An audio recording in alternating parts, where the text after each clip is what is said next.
Je fais ma dernière volonté. Si elle est, il me fallut ouvrir cette pièce ainsi que d'autres papiers d'une nature aussi sacrée. Arrivé au fond d'un portefeuille où reposaient des objets que je n'avais pas osé toucher depuis que j'étais loin de l'Europe. Il a fallu les ouvrir. Ce devait être pour moi la journée des émotions. Le vieux a remué dans mon cœur de vieux souvenirs que mon courage était né comprimé. Depuis de douloureuses séparations, je n'ai été vivement ému. Je suis sorti rapidement de la chambre. Mon fils, demeuré présent, m'a dit que le gouverneur lui-même n'a pas été sans se montrer sensible à ce mouvement. Jeudi 28 samedi 30, ma transaction à Balcomb's Cottage. Aujourd'hui, 28. Nous avons été tirés de notre misérable cahute et transférés à une petite vue de là, dans une espèce de choumier de plaisance. Voyez la carte. Appartenant à M. Balcombe, notre hôte de Briars. La demeure était petite, mais du moins très supportable, et située en face de Longwood, assez peu de distance. Nous n'en étions séparés que par plusieurs ligues de précipices et de sommités très escarpées. Nous étions gardés par un détachement de 66 en grand nombre de sentinelles veillant sur nous et défendant nos approches. Un officier était à nos ordres, nous dit obligeamment Sir Hudson et pour notre commodité assurait-il. Toute communication était sévèrement interceptée. Nous demeurions sous interdit le plus absolu. Un chemin circulait sur les crêtes de notre bassin. Le général Gorgo, escorté d'un officier anglais, vint le pas curieux.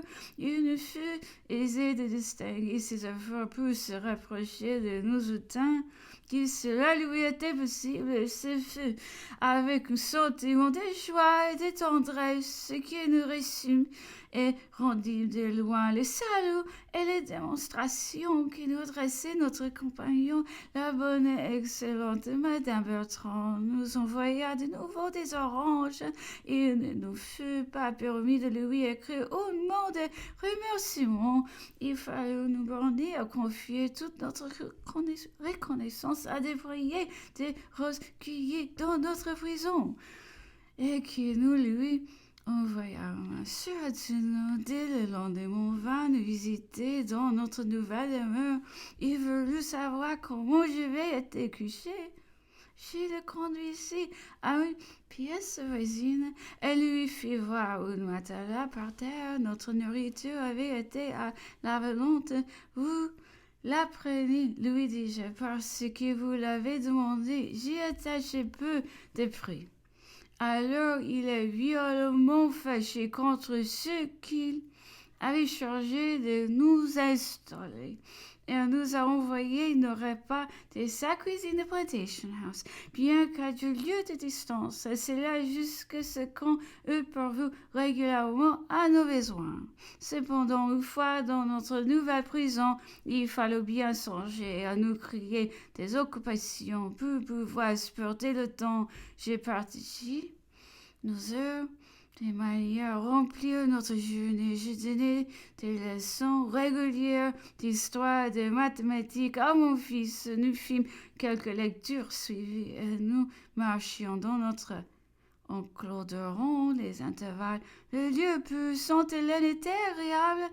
Il y avait un peu de verdure et quelques arbres, grand nombre de poules qu'on élevait du reste pour la consommation de l'homme, quelques pintades et d'autres gros oiseaux qui nous eut bientôt apprivoisés. Les captifs sont ingénieux et compatissants. Enfin, le soir, nous allumions du feu.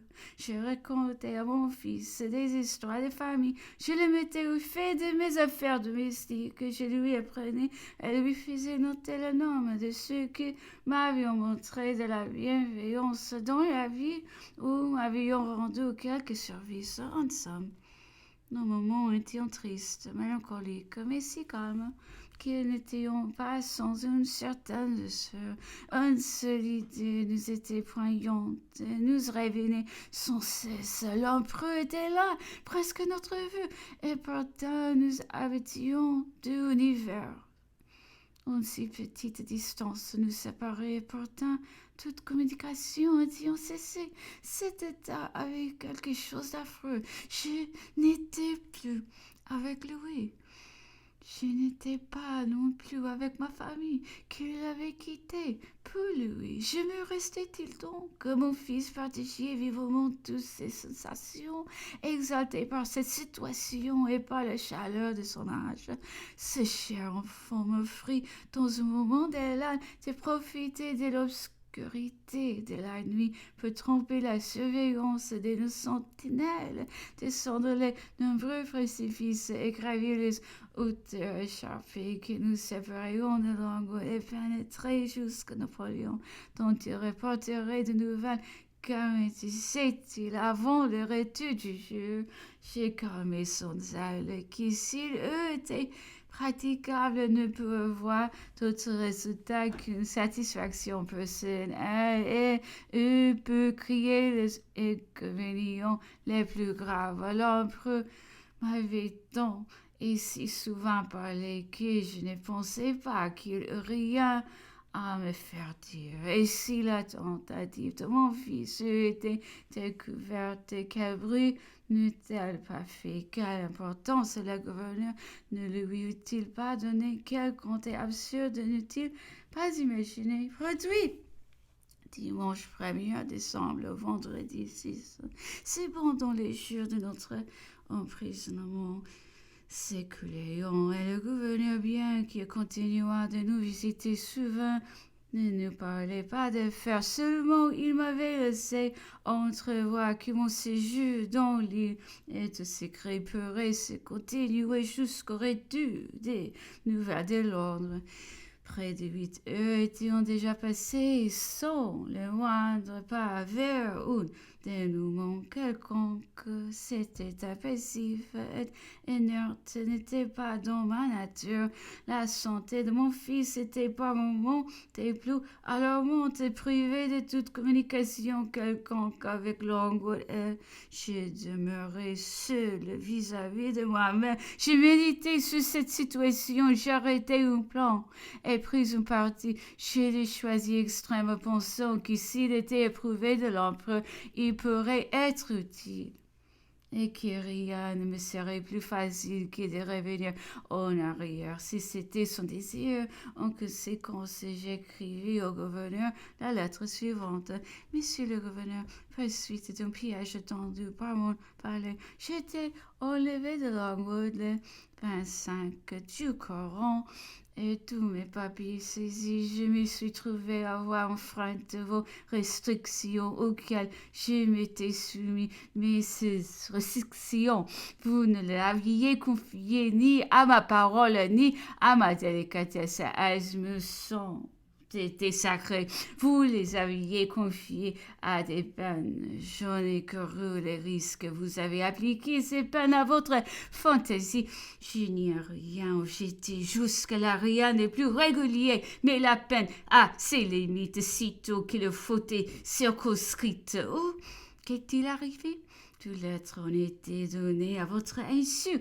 L'une est une relation de nos événements au prince Lucien qu'il était destiné à passer par vos mains. Si vous ne m'aviez fait dire que la continuation de mes lettres et de leur style me ferait éloigner par vous auprès de l'empereur, les secondes est une simple communication d'amitié. Cependant, cette circonstance a mis pour moi tous mes papiers. Vous en avez vu les plus secrets. J'ai mis une telle facilité à vos recherches que je me suis prête à vous laisser parcourir sur votre parole privée ce qui n'était connu que de moi n'était encore que des idées ou des rédactions informes non arrêtées, susceptibles d'être à chaque instant corrigées, rectifiées, modifiées. En un mot, les secrets et les chaos de mes pensées. J'ai voulu vous convaincre par là et j'en appelle votre bonne foi. J'espère vous avoir convaincu que dans la masse de papiers que vous avez sommairement parcouru, il n'existe rien de ce qui aurait pu concerner la haute et importante partie de votre ministère. Aucun complot, aucun nœud de base, une seule idée relative à l'évasion de Napoléon. Vous avez pu en trouver aucune parce qu'il n'en existait aucune.